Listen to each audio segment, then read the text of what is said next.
Le 16 septembre 1943, pour tenter d'ébranler l'appareil de guerre allemand, des bombardiers américains ratent leur cible, le port, et larguent leur cargaison sur la ville de Nantes. Alors, jeune étudiante nantaise, Denise de Tinguy décide de s'engager. J'ai toujours été intéressée par l'action de toute façon, mais le premier bombardement m'a forcément décidé à faire quelque chose. Le deuxième bombardement a eu lieu le 23 et j'étais dessous.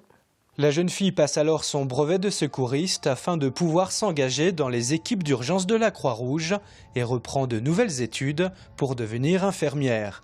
Elle n'a pas froid aux yeux, elle est toujours sur le terrain. J'avais un risque, mais pas plus que les autres. Ça ne m'a jamais impressionnée. Je pense qu'on est inconscient. Et j'avais été frappée par un cadavre qui était coupé en deux. Et ça n'était pas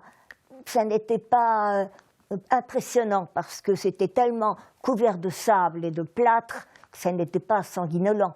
Mais cet homme coupé en deux dont le foie sortait. Et j'ai eu cette réflexion stupide, font que le foie humain, c'est la même forme qu'un foie de lapin.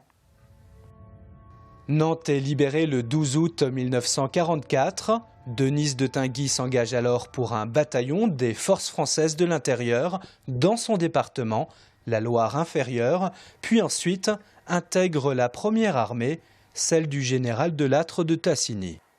De cette guerre, elle en retire à titre personnel beaucoup de positifs.